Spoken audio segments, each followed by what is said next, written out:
വാർത്തകൾ വിശദമായി. ജസ്റ്റിസ് ലോയയുടെ ദുരൂഹ മരണത്തിൽ സ്വതന്ത്ര അന്വേഷണമില്ല. സ്വതന്ത്രാന്വേഷണം വേണമെന്നാവശ്യപ്പെട്ടുള്ള എല്ലാ ഹർജികളും സുപ്രീംകോടതി തള്ളി. 4 ജഡ്ജിമാരുടെ മൊഴി അവിശ്വസിക്കേണ്ടതില്ലെന്ന് കോടതി പറഞ്ഞു. ER രാഗേഷ് വിവരങ്ങളുമായി ചേരുന്നു. രാഗേഷ്, സുപ്രീംകോടതിയിൽ ജഡ്ജിമാരുടെ പൊട്ടിത്തെറിക്ക് വരെ കാരണമായ സംഭവത്തിലാണ് സ്വതന്ത്ര അന്വേഷണം വേണ്ട എന്ന നിലപാടിൽ സുപ്രീംകോടതി എത്തിയിരിക്കുന്നത്. വിശദാംശങ്ങൾ എന്തൊക്കെ? ജസ്റ്റിസ് ലോയയുടെ മരണത്തിൽ സ്വതന്ത്ര അന്വേഷണം വേണമെന്ന് ആവശ്യപ്പെട്ടുള്ള ഒരു കൂട്ടം ഹർജികളാണ് സുപ്രീം കോടതി തള്ളിയിരിക്കുന്നത്. ചീഫ് ജസ്റ്റിസ് ദീപക് മിശ്ര അധ്യക്ഷനായ ബെഞ്ചിന്റേതാണ് ഉത്തരവ്. ദീപക് മിശ്ര, AY ഖാൻവിൽക്കർ, ഒപ്പം തന്നെ DY ചന്ദ്രചൂഡ് എന്നിവരടങ്ങിയ ബെഞ്ചാണ് ഈ ഹർജികൾ തള്ളിയിരിക്കുന്നത്. അസ്വാഭാവികമായും ഒന്നും മരണമെന്ന വാദം അത്തരത്തിലുള്ള തെളിവുകളൊന്നും നിരത്താനായിട്ടില്ല. അതുകൊണ്ട് തന്നെ ഈ ഹർജി തള്ളുന്നു എന്നാണ് കോടതി വ്യക്തമാക്കുകയും ചെയ്തിരിക്കുന്നത്. മാത്രവുമല്ല, പരാതിക്കാർക്കെതിരെയും അഭിഭാഷകർക്കെതിരെയും കോടതിയുടെ ഭാഗത്തുനിന്ന് രൂക്ഷ വിമർശനം ഉണ്ടാവുകയും ചെയ്തു. ജുഡീഷ്യൽ ഓഫീസർമാരെ ഒരു തരത്തിലും അവിശ്വസിക്കേണ്ട കാര്യമില്ല എന്നാണ് പ്രസ്താവത്തിനിടെ കോടതി വ്യക്തമാക്കുകയും ചെയ്തത്. മാത്രവുമല്ല, പരാതിക്കാരുടെ അഭിഭാഷകനായ ദുഷ്യന്ത് ദവയെ കോടതി വിമർശിക്കുകയും ചെയ്തു. മാത്രവുമല്ല, പരാതിക്കാര്യത്തിൽ ജുഡീഷ്യറിയെ കരിവാരിത്തേക്കാനുള്ള ശ്രമമാണ് പരാതിക്കാരുടെ ഭാഗത്തുനിന്ന് ഉണ്ടായിട്ടുള്ളത് എന്ന വിമർശനം കൂടി കോടതിയുടെ ഭാഗത്തുനിന്നുണ്ടായി. തുടർന്നാണ് സ്വതന്ത്ര അന്വേഷണം വേണമെന്ന് ആവശ്യപ്പെട്ടുള്ള ഹർജികൾ കോടതി തള്ളുകയും ചെയ്തിരിക്കുന്നത്. 2014 ജസ്റ്റിസ് ലോയ ഹൃദയാഘാതം മൂലം മരിച്ചു എന്നാണ് പോസ്റ്റ്മോർട്ടം റിപ്പോർട്ട്. പിന്നീട് കുടുംബാംഗങ്ങൾ അടക്കമുള്ളവർ തന്നെയാണ് ഇത്തരത്തിൽ ഈ മരണത്തിൽ ദുരൂഹതയുണ്ട് എന്നടക്കമുള്ള ആവശ്യമായി രംഗത്ത് വന്നിട്ടുണ്ട്. കാരണം BJP ദേശീയ അധ്യക്ഷൻ അമിത്ഷാ പ്രതിയായിരുന്ന ഷോറാബുദ്ദീൻ വ്യാജ തുടരുക. ഇപ്പോൾ അഡ്വക്കേറ്റ് കാളീശ്വരം രാജ് നമ്മോടൊപ്പം ടെലിഫോൺ ലൈനിൽ ചേരുകയാണ്. അഡ്വക്കേറ്റ് കാളീശ്വരം രാജ്, ജസ്റ്റിസ് ലോയയുടെ ദുരൂഹ മരണത്തിൽ സ്വതന്ത്ര അന്വേഷണം വേണ്ട എന്നാണ് സുപ്രീം കോടതിയുടെ തീരുമാനം. ഹർജിക്ക് പിന്നിൽ ഗൂഢലക്ഷ്യങ്ങൾ എന്ന് പറയുന്നു കോടതി. നമുക്കറിയാം, ഇന്ത്യൻ ജുഡീഷ്യറിയുടെ ചരിത്രത്തിലെ അസാധാരണ സംഭവങ്ങളിലേക്ക് വരെ നയിച്ചത് ഈ സ്വതന്ത്ര അന്വേഷണം ആവശ്യപ്പെട്ടുള്ള ഹർജികൾ. അത് പരിഗണിക്കുന്നതുമായി ബന്ധപ്പെട്ട് നിലനിന്നിരുന്ന പ്രശ്നങ്ങൾ ഇവയാണ്. താങ്കൾ എങ്ങനെയാണ് കോടതിയുടെ ഇപ്പോഴത്തെ ഉത്തരവിനെ കാണുന്നത്? ഇന്നത്തെ ഉത്തരവ് യഥാർത്ഥത്തിൽ നിർഭാഗ്യകരമാണ്, നിരാശാജനകമാണ്. കാരണം ഈ കേസുമായി ബന്ധപ്പെട്ട് ധാരാളം സംശയങ്ങളും ദുരൂഹതകളും, ഈ മരണവുമായി ബന്ധപ്പെട്ട ധാരാളം സംശയങ്ങളും ദുരൂഹതകളും ഇന്ത്യയിലെ പൊതുസമൂഹത്തിനും മാധ്യമങ്ങൾക്കും സ്വതന്ത്ര ബുദ്ധിജീവികൾക്കും സിവിൽ സമൂഹത്തിനും ഒക്കെ തന്നെ ഉണ്ടായിരുന്നു. അപ്പോ ഇതിലാരെങ്കിലും പ്രത്യേകിച്ച് കുറ്റക്കാരനാണ് എന്ന് കണ്ട് വിധിക്കണം എന്നുള്ള രീതിയിലായിരുന്നില്ല ഹർജികളിൽ ഉന്നയിക്കപ്പെട്ട ആവശ്യം എന്ന് പറയുന്നത് ഇതുമായി ബന്ധപ്പെട്ട സംശയങ്ങളും ദുരൂഹതകളും നീക്കുന്നതിന് വേണ്ടി, അത് യഥാർത്ഥത്തിൽ ആർക്കും എതിർക്കാവുന്ന ഒരു ആവശ്യം പോലും ആയിരുന്നില്ല. ദുരൂഹതകളും സംശയങ്ങളും നീക്കുന്നതിന് വേണ്ടി നിഷ്പക്ഷവും സ്വതന്ത്രവുമായ ഒരു അന്വേഷണം വേണം എന്ന് പറഞ്ഞതിന് സവിശേഷമായ പ്രസക്തിയുണ്ട്. കാരണം ഒരു ന്യായാധിപനാണ് മരണപ്പെട്ടത്. ആ ന്യായാധിപൻ കൈകാര്യം ചെയ്ത കേസുകളുടെ സവിശേഷത, അതിലെ ആരോപണം ഉന്നയിക്കപ്പെട്ട പ്രതികളുടെയും മറ്റും വ്യക്തിത്വം, അവരുടെ സ്ഥാനമാനങ്ങൾ, അവരുടെ രാഷ്ട്രീയ രംഗത്തുള്ള പ്രസക്തി, ഇങ്ങനെ ഒരുപാട് സവിശേഷ സാഹചര്യങ്ങളുടെ അടിസ്ഥാനത്തിലാണ് ലോയ കേസ് സുപ്രീം കോടതി മുമ്പാകെ പരിഗണിക്കപ്പെട്ടത്, അല്ലെങ്കിൽ ഉന്നയിക്കപ്പെട്ടത്. മാത്രവുമല്ല, നാം ശ്രദ്ധിക്കേണ്ട ഒരു കാര്യം, ഇത് കേവലം ഒരു ഒറ്റപ്പെട്ട ഒരു പ്രതിഭാസം എന്നുള്ളതിലുപരി ഇന്ത്യയിലെ ഈ സമീപകാലത്തായിട്ട് കോടതികളിൽ, കീഴ്ക്കോടതികളിലായാലും ഹൈക്കോടതിയിലായാലും ശരി, പല ന്യായാധിപരുടെയും സ്ഥാനക്കയറ്റങ്ങൾ നിഷേധിക്കപ്പെട്ടു. പലരും സ്ഥലം മാറ്റം ചെയ്യപ്പെട്ടു. കർണാടക ഹൈക്കോടതിയിലെ ജസ്റ്റിസിന്റെ കാര്യം നമുക്കറിയാം. അതുപോലെ കേരളത്തിൽ നിന്നുള്ള ജസ്റ്റിസ് KM ജോസഫിന് സുപ്രീം കോടതിയിലേക്കുള്ള സ്ഥാനക്കയറ്റം നിഷേധിക്കപ്പെട്ട വൈകിയതുമായി ബന്ധപ്പെട്ടത്. അപ്പോ സ്വതന്ത്രമായി ന്യായാധിപർക്ക് പ്രവർത്തിക്കുവാൻ ഇന്ത്യയിൽ കഴിയുന്നുണ്ടോ എന്നുള്ള അടിസ്ഥാനപരമായ ഒരു ചോദ്യം, അതിന്റെ ഏറ്റവും മൂർത്തമായ അർത്ഥത്തിൽ ഒരു ന്യായാധിപന്റെ മരണത്തിന്റെ പശ്ചാത്തലത്തിൽ ഉന്നയിക്കപ്പെട്ടു എന്നുള്ളതാണ് ലോയ കേസിന്റെ സവിശേഷത. ഈ സവിശേഷത സുപ്രീം കോടതി മനസ്സിലാക്കാതെ പോയി എന്നുള്ളതാണ് ഇതിനെ നിർഭാഗ്യകരമാണ്. തീർച്ചയായും ദയവായി താങ്കൾ ടെലിഫോൺ ലൈനിൽ തുടരണം. അഡ്വക്കേറ്റ് PS ശ്രീധരൻപിള്ള നമ്മോടൊപ്പം ടെലിഫോൺ ലൈനിൽ ചേരുന്നു. അദ്ദേഹം പ്രചരണവുമായി ബന്ധപ്പെട്ട് ചില തിരക്കുകളിലായതിനാലാണ്. അഡ്വക്കേറ്റ് PS ശ്രീധരൻപിള്ള, ലോയയുടെ ദുരൂഹ മരണത്തിൽ സ്വതന്ത്ര അന്വേഷണം വേണ്ട എന്നാണ് സുപ്രീം കോടതിയുടെ തീരുമാനം. സ്വതന്ത്ര അന്വേഷണം വേണമെന്നാവശ്യപ്പെട്ടുള്ള ഹർജികൾ കോടതി തള്ളിയിരിക്കുന്നു. ഈ ഹർജികൾ മറ്റ് ലക്ഷ്യങ്ങൾ വെച്ചുകൊണ്ടുള്ളതാണ് എന്ന ഒരു നിലപാട് കൂടി കോടതി സ്വീകരിക്കുന്നുണ്ട്. താങ്കൾ എങ്ങനെ ഈ നടപടികളെ കാണുന്നു? അല്ല, ഹർജികൾ കൊടുത്തതിൽ ഒരാള് കോൺഗ്രസിന്റെ നേതാവാണ്. അപ്പൊ ആ ഹർജികൾ കൊടുത്ത ആളുകളെ സംബന്ധിച്ച് ദുരുദ്ദേശപരമാണെന്ന് പറഞ്ഞാൽ, പരമോന്നത നീതിപീഠം പറഞ്ഞാൽ ഇനി അപ്പുറത്ത് എന്തന്വേഷണ വേണ്ടത്? ആരോ എന്റെ സുഹൃത്തുക്കൾ തൊട്ടു മുമ്പ് സംസാരിക്കാൻ കേട്ടു. ഈ ഇത്തരത്തിലുള്ള സംശയങ്ങൾ രോഗമാണ്, അതൊരു രോഗലക്ഷണമാണ്. കാരണം ഞാൻ ചോദിക്കട്ടെ, ഒരു കേസിനെ സംബന്ധിച്ചിടത്തോളം അദ്ദേഹത്തിന്റെ മകൻ പറയുന്നു ഈ സംശയത്തിന് യാതൊരു അടിസ്ഥാനവുമില്ല. അദ്ദേഹത്തിന് ജനിച്ച അദ്ദേഹത്തിന്റെ മകനും കുടുംബവും പറയുന്നു. ഒരു സഹോദരി ഉപയോഗപ്പെടുത്തിക്കൊണ്ട്, ഒരു വീട്ടിലെ സഹോദരിയെ ഉപയോഗപ്പെടുത്തിക്കൊണ്ട് മറ്റൊരു തരത്തിൽ പറയുന്നു. ആത്യന്തികമായി ആരാ തീരുമാനം എടുക്കേണ്ടത്? കോൺഗ്രസ് പാർട്ടിയാണോ, BJP ആണോ? അത് തീരുമാനം എടുക്കേണ്ട സുപ്രീം കോടതി വരെയുള്ള നീതിപീഠങ്ങളാണ്. ആ നീതിപീഠങ്ങളിൽ അവർ കൊടുത്ത ഹർജികളിൽ ദുരുദ്ദേശമുണ്ടെന്നും കോടതി ലക്ഷ്യത്തിന് ഉള്ള വക പോലുമുള്ള അത്രമാത്രം ദുരുപയോഗം ചെയ്ത് പറയുമ്പോൾ ആ ആസ്പെക്റ്റിലേക്കല്ല നമ്മൾ ശ്രദ്ധിക്കേണ്ടത്. മറിച്ച് സ്വാഭാവിക ഭരണമാണെന്ന് അതിന്റെ പോസ്റ്റ്മോർട്ടം തൊട്ട് എല്ലാ കാര്യങ്ങളിലും പറഞ്ഞിരിക്കും. ഇനി ആർക്കെങ്കിലും ആക്ഷേപം ഉണ്ടെങ്കിൽ പിന്നെ ചെയ്യാവുന്ന കാര്യമുള്ളൂ, പോസ്റ്റ്മോർട്ടത്തിലോ മറ്റോ സംശയം ഉണ്ടെങ്കിൽ സ്വകാര്യ അന്യായം കൊടുക്കുകയാണ്. സ്വകാര്യ അന്യായം കൊടുക്കാൻ ആരും തയ്യാറായിട്ടില്ല. നേരെ വാർത്ത ഉണ്ടാക്കാൻ വേണ്ടി സുപ്രീം കോടതിയിലും ഹൈക്കോടതിയിലും ഒക്കെയാണ് പോയിട്ടുള്ളത്. ആ കോടതികളിൽ തന്നെ ഒരു ബെഞ്ച് വന്നു, ആ ബെഞ്ചിൽ വിശ്വസിക്കില്ല, ശരിയല്ല എന്ന് പറഞ്ഞു. ആ ബെഞ്ച് മാറ്റി 3 അംഗ ബെഞ്ച് വേറെ വന്നു. ഇനി ആരും പറ്റില്ല, പിന്നെ എന്താ ഇന്ത്യക്ക് അപ്പുറത്ത് വേറെങ്കിലും രാജ്യത്തേക്ക്, അമേരിക്കയിലോ ഇംഗ്ലണ്ടിലോ അല്ലെ ലോക കോടതിയിലോ പോകണോ? എന്താ ഈ പറയുന്ന? Advocate P. ശ്രീധരൻപിള്ള നേരത്തെ സംസാരിച്ചത് അഡ്വക്കേറ്റ് കാളീശ്വരം രാജായിരുന്നു. അദ്ദേഹമാണ് ആ അഭിപ്രായം പറഞ്ഞത്. താങ്കൾ അവസാനം ടെലിഫോണിലൂടെ കേട്ട അഭിപ്രായം പറഞ്ഞത് അദ്ദേഹത്തിന്റേതായിരുന്നു. ഇവിടെ നിരവധിയായ ആരോപണങ്ങൾ ജസ്റ്റിസ് ലോയയുടെ മരണവുമായി ബന്ധപ്പെട്ട് ഉയർന്നു. ഒരു കോടതിയിൽ സ്വതന്ത്ര അന്വേഷണം എന്ന ഒരു ആവശ്യം വരുമ്പോൾ അത് ഏതെങ്കിലും തരത്തിൽ രാഷ്ട്രീയമായി ഉപയോഗിക്കുന്ന രീതിയിൽ വേണമെന്നൊന്നും അല്ലല്ലോ ഹർജിയിലെ ആവശ്യം.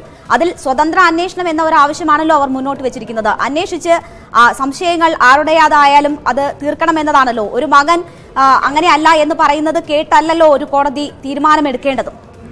എന്റെ മാഡം, നിങ്ങളെപ്പോലുള്ളവരിത് പറയുമ്പം എനിക്ക് വാസ്തവത്തിൽ സഹതാപം തോന്നുകയാണ്. എന്താ സ്വതന്ത്ര അന്വേഷണം എന്ന് പറഞ്ഞാൽ? സ്വതന്ത്ര അന്വേഷണം എന്ന് പറഞ്ഞാൽ പ്രഥമ ദൃഷ്ട്യാ കേസുണ്ടോ എന്നുള്ള നോക്കിയിട്ടാണ് ഏത് അന്വേഷണം പറയേണ്ടത്. പ്രഥമ ദൃഷ്ട്യാ തന്നെ കേസില്ല, there is no preliminary evidence എന്ന് പറഞ്ഞാൽ, പ്രൈമാ ഫേസി എവിഡൻസ് എന്ന് പറഞ്ഞാൽ, കാളീശ്വരൻ രാജ്, ഞാൻ അദ്ദേഹത്തെ എന്റെ സുഹൃത്താണ്, പക്ഷെ ആരെന്ത് പറഞ്ഞാലും പ്രൈമാ ഫേസി കേസില്ല എന്ന് പരമോന്നത നീതിപീഠം വരെ പറയുകയും അതും ബെഞ്ചെല്ലാം മാറിപ്പറയുകയും, അപ്പൊ സുപ്രീം കോടതിയിലെ ഒരു ജഡ്ജിമാരും പറ്റില്ല, ഇനി എല്ലാം എന്താ രാഷ്ട്രീയം നോക്കി ചെയ്യണം? ഓരോ പാർട്ടിയുടെ പഴയകാല ചരിത്രം നോക്കി ജഡ്ജിമാരെ നിയമിക്കുന്നു. എന്താ ചെയ്യേണ്ടത്? ഒരു സംവിധാനത്തിലെ 3 അംഗ ബെഞ്ച് പോലും അത് പറഞ്ഞതിനകത്തിൽ കേസില്ല എന്ന് മാത്രമല്ല പറഞ്ഞത്, ദുരുദ്ദേശപരമാണെന്ന് പറഞ്ഞുകൊണ്ട് ഒരെണ്ണം തള്ളിക്കളഞ്ഞാൽ പിന്നെ എന്താ ചെയ്യാൻ പറ്റുക?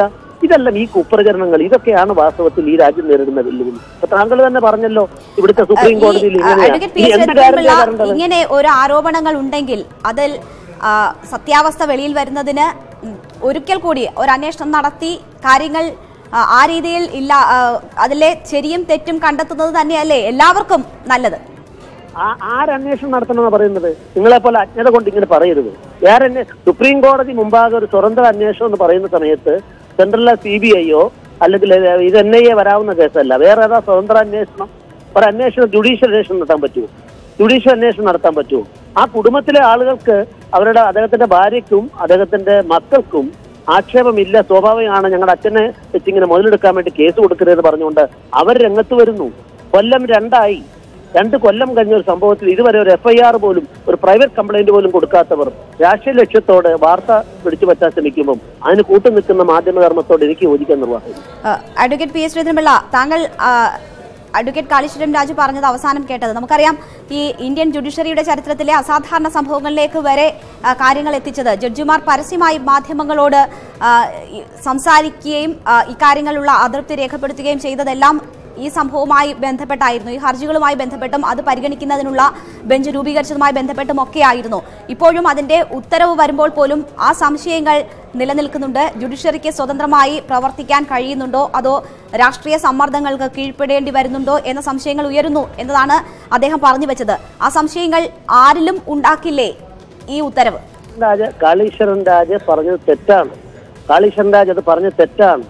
കാരണം കേസ് പോസ്റ്റിങ്ങിനെ സംബന്ധിച്ചുള്ള തർക്കങ്ങളാണ് അവർ ഉന്നയിച്ചത്. അതിൽ ഇതും വരുന്നു എന്ന് പറഞ്ഞുകൊണ്ട് അന്ന് മീഡിയകളും ചില ആളുകളും പറഞ്ഞതല്ലാതെ ഇതിന്റെ പേരിലാണ് അന്നത്തെ 4 ജഡ്ജിമാരുടെ പത്രസമ്മേളനം ഉണ്ടായെന്ന് പറഞ്ഞത് തെറ്റാണ്. അന്ന് ഇതും വരുന്നു എന്ന് മാത്രം പറഞ്ഞതേ ഉള്ളൂ. അവിടെ ഉണ്ടായത് അവിടെ വർക്ക് അലോട്ട്മെന്റിനെ സംബന്ധിച്ചും അരുൺ മിശ്ര എന്ന് പറഞ്ഞ അയാളുടെ ബെഞ്ചിലേക്ക് ഈ കേസ് പോയി എന്നുള്ള ഒരു സൂചന മാത്രമാണ് അതിൽ പറഞ്ഞിട്ടുള്ളത്. അത് അരുൺ മിശ്ര മാറ്റിയില്ലേ, ആ ബെഞ്ചിൽ നിന്ന് മാറ്റിയില്ലേ? പിന്നെ അവിടുത്തെ വർക്ക് അലോട്ട്മെന്റിനെ സംബന്ധിച്ചിടത്തോളം ഇപ്പോഴും ചീഫ് ജസ്റ്റിസിനാണ് ഒന്നാമൻ എന്നുള്ള നിലക്കാണ് നിൽക്കുന്നത്. അതിന് എന്തിനാ ഇതിനെ ഇങ്ങനെ വ്യാഖ്യാനിക്കുന്നത്? ജനങ്ങൾക്ക് അവബോധം നൽകേണ്ടതാണ്. കാളീശ്വരൻ രാജന്റെ ഇക്കാര്യത്തിലുള്ള പാണ്ഡിത്യം ഓർത്തിട്ട് എനിക്ക് എന്റേതായിട്ടുള്ള ദുഃഖമുണ്ട്. വളരെ നന്ദി അഡ്വക്കേറ്റ് പി എസ് ശ്രീധരൻപിള്ള ഞങ്ങളോട് സഹകരിച്ചതിന്. ജസ്റ്റിസ് ലോയയുടെ ദുരൂഹ മരണത്തിൽ സ്വതന്ത്ര അന്വേഷണമില്ല, സ്വതന്ത്ര അന്വേഷണം വേണമെന്നാവശ്യപ്പെട്ടുള്ള എല്ലാ ഹർജികളും സുപ്രീംകോടതി തള്ളിയിരിക്കുന്നു. 4 ജഡ്ജിമാരുടെ മൊഴി അവിശ്വസിക്കേണ്ടതില്ല എന്നാണ് കോടതി പറഞ്ഞിരിക്കുന്നത്. ER രാഗേഷ് തുടരുന്നുണ്ട്. രാഗേഷ്, ഈ സ്വതന്ത്ര അന്വേഷണം വേണ്ട എന്ന് കാട്ടി ഹർജികൾ തള്ളുമ്പോൾ അതിന് കാരണങ്ങളായി കോടതി എന്തൊക്കെ കാര്യങ്ങളാണ് പറയുന്നത്?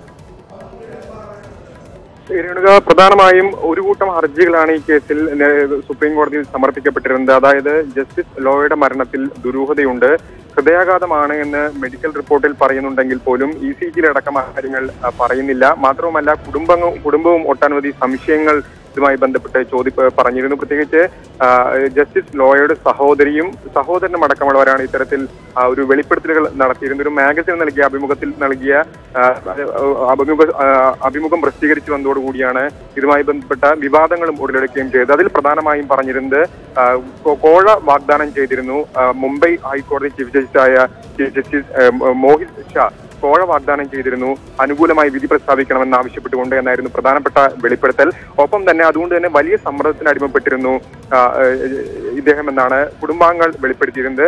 അതിനുശേഷം മാത്രമല്ല ഈ കേസുമായി ബന്ധപ്പെട്ട് അമിത്ഷായെ നേരിട്ട് ഹാജരാകണമെന്ന നിർദ്ദേശവും ഈ ജഡ്ജിയുടെ ഭാഗത്തുനിന്നുണ്ടായി. 2014 ഡിസംബർ 15 അമിത്ഷായോട് നേരിട്ട് ഹാജരാകാൻ ആവശ്യപ്പെട്ടിരുന്നെങ്കിൽ ഡിസംബർ 1 ജസ്റ്റിസ് ലോയ മരണപ്പെടുന്നത്. തുടർന്ന് കുടുംബാംഗങ്ങൾ ഈ വെളിപ്പെടുത്തൽ നടത്തുകയും അതിനുശേഷമാണ് പൊതുതാൽപര്യ ഹർജികൾ സുപ്രീം കോടതിയിൽ വരികയും ചെയ്തത്. ഏതായാലും കോടതി ഇപ്പോൾ വ്യക്തമാക്കിയിരിക്കുന്നത് അത്തരത്തിൽ അസാധാരണ മരണമാണ് എന്ന് പറയുന്നതിന് തെളിവുകളില്ല, സാധാരണ മരണമാണ് എന്ന് തന്നെ വ്യക്തമാക്കിക്കൊണ്ടാണ് കോടതി ഇപ്പോൾ ഇത്തരത്തിലുള്ള വിധി പ്രസ്താവം നടത്തിയിരിക്കുന്നത്. മാത്രവുമല്ല കോടതി പ്രധാനമായും ചൂണ്ടിക്കാണിച്ചിരിക്കുന്നത് പരാതി ഹർജിക്കാരുടെ അടക്കമുള്ളവരെ, അഭിഭാഷകരെ അടക്കം കോടതി വിമർശിക്കുകയും ചെയ്തു. ദുഷ്യന്ത് ദവേ ഒപ്പം തന്നെ ഇന്ദിരാ ജയ്സിംഗ് അടക്കമുള്ളവർ ജുഡീഷ്യറിയുടെ മാന്യത കാത്തു സംരക്ഷിച്ചില്ല അടക്കമുള്ള പരാമർശങ്ങളും വിധി പ്രസ്താവത്തിനിടെ കോടതിയുടെ ഭാഗത്തുനിന്നുണ്ടായി. രേണുക. രാകേഷ്, ഗൂഢലക്ഷ്യങ്ങളോടെയുള്ള ഹർജികൾ നിരുത്സാഹപ്പെടുത്തണം എന്ന് കോടതി പറഞ്ഞിരിക്കുകയാണ്. എന്താണ് ഈ ഗൂഢലക്ഷ്യങ്ങൾ? അതിന്റെ വിശദാംശങ്ങളിലേക്ക് കോടതി കടക്കുന്നുണ്ടായിരുന്നു. പ്രധാനമായും ഈ കേസിലൊരു സ്വതന്ത്ര അന്വേഷണം വേണമെന്നാണ് ഇത്തരത്തിൽ അന്വേഷണം പറയുന്നെങ്കിൽ പോലും അത് ജുഡീഷ്യറിക്കെതിരെയാണ് ആത്യന്തികമായി എന്നാണ് കോടതി പറഞ്ഞു വെച്ചിരിക്കുന്നത്. കാരണം ജസ്റ്റിസ് ലോയ മരിക്കുന്ന സമയത്ത് കൂടെ മറ്റു ജഡ്ജിമാരുണ്ടായിരുന്നു. അവരെല്ലാം വ്യക്തമാക്കിയത് ദുരൂഹ മരണമല്ല, സാധാരണ മരണമാണ്, ഹൃദയാഘാതം മൂലമാണ് മരണമെന്ന് വ്യക്തമാക്കിയിരുന്നു. അതുകൊണ്ട് തന്നെ ഇത്തരത്തിലുള്ള ജുഡീഷ്യൽ ഉദ്യോഗസ്ഥരെ അവിശ്വസിക്കേണ്ട കാര്യമില്ല എന്ന് കോടതി വ്യക്തമാക്കുകയും ചെയ്തു. നേരത്തെ മഹാരാഷ്ട്ര സർക്കാരും ഇത്തരത്തിലൊരു നിലപാടാണ് കോടതിയിൽ കൈക്കൊണ്ടിരുന്നത്. അതായത് മഹാരാഷ്ട്ര സർക്കാർ നേരത്തെ വാദത്തിനിടയിൽ ഇതുമായി ബന്ധപ്പെട്ട് സൂചിപ്പിച്ചിരുന്നത് ഒരു വ്യക്തിയെ മാത്രം ലക്ഷ്യം വെച്ചുകൊണ്ടുള്ള നീക്കങ്ങളാണ് പരാതിക്കാരുടെ ഭാഗത്തുനിന്ന് ഉണ്ടാകുന്നത്. അതുകൊണ്ട് തന്നെ സ്വതന്ത്ര അന്വേഷണം വേണമെന്നൊരു ആവശ്യം അംഗീകരിക്കാൻ കഴിയില്ല എന്നൊരു നിലപാട് മഹാരാഷ്ട്ര സർക്കാരും നേരത്തെ സൂചിപ്പിച്ചിരിക്കുന്നു. ഏതായാലും പരാതിക്കാർക്കും ഒപ്പം തന്നെ കേസ് വാദിച്ച അഭിഭാഷകരെ അടക്കം രൂക്ഷമായി വിമർശിച്ചുകൊണ്ട് തന്നെയാണ് കോടതി ഇത്തരത്തിലുള്ള വിധി പ്രസ്താവിച്ചിരിക്കുന്നത്. അതായത് സാധാരണ മരണമല്ല ജസ്റ്റിസ് ലോയയുടെ എന്ന് വ്യക്തമാക്കിക്കൊണ്ടാണ് ഇക്കാര്യത്തിൽ സ്വതന്ത്ര അന്വേഷണം വേണമെന്ന എല്ലാ ഹർജികളും കോടതി തള്ളിയിരിക്കുന്നത്. രാകേഷ്, ഇക്കാര്യത്തിൽ മഹാരാഷ്ട്രയിലെ ഒരു മാധ്യമപ്രവർത്തകൻ, കോൺഗ്രസ് നേതാവ് ഉൾപ്പെടെ 5 ഹർജികളാണല്ലോ സമർപ്പിക്കപ്പെട്ടിരുന്നത്. ഇപ്പോൾ ഇവരുടെ ആവശ്യം തള്ളിയിരിക്കുകയാണ്. ഇവരുടെ അഭിഭാഷകരെ കാണാൻ അവസരം ലഭിച്ചിരുന്നോ? എന്താണ് ഇവരുടെ ഇനിയുള്ള നിലപാട്? രേണുക, പൊതുതാൽപര്യ ഹർജി തള്ളിയ സാഹചര്യത്തിൽ ഇനി മറ്റ് നടപടികൾ സ്വാഭാവികമായി ആലോചിച്ച ശേഷമായിരിക്കും ഇനി അഭിഭാഷകർ സ്വീകരിക്കുക. ഏതായാലും സ്വതന്ത്ര അന്വേഷണം വേണമെന്നൊരു ആവശ്യം കോടതി തള്ളിയ സാഹചര്യത്തിൽ ഇനി മറ്റ് ഏതെങ്കിലും തരത്തിലുള്ള പോംവഴികളുണ്ടോ എന്ന് നിയമവൃത്തങ്ങളുമായി ആലോചിച്ച ശേഷം തന്നെയായിരിക്കും ഇക്കാര്യത്തിൽ പരാതിക്കാർ ഇനി അത്തരത്തിലുള്ള നിലപാടുകളിലേക്ക് കടക്കുക. ഏതായാലും ഇപ്പോൾ അഭിഭാഷകരാരും തന്നെ ഈ കോടതി നടപടികൾക്ക് ശേഷം പുറത്തു വന്നിട്ടില്ല. അതിനുശേഷം മാത്രമേ അവരുടെ പ്രതികരണം ആരായാൻ സാധിക്കുകയുള്ളൂ. രേണുക. ജസ്റ്റിസ് ലോയയുടെ മരണത്തെക്കുറിച്ച് അന്വേഷിക്കാൻ പ്രത്യേക അന്വേഷണ സംഘത്തെ നിയമിക്കണമെന്ന ആവശ്യവുമായി സമർപ്പിച്ച ഹർജികളാണ് സുപ്രീംകോടതി ഇപ്പോൾ തള്ളിയിരിക്കുന്നത്.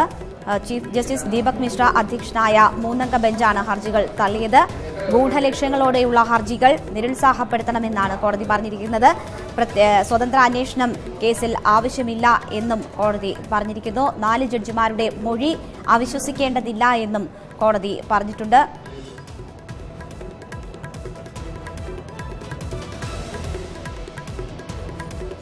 രാകേഷാണ് വാർത്തയുടെ വിശദാംശങ്ങൾ നൽകിയത്.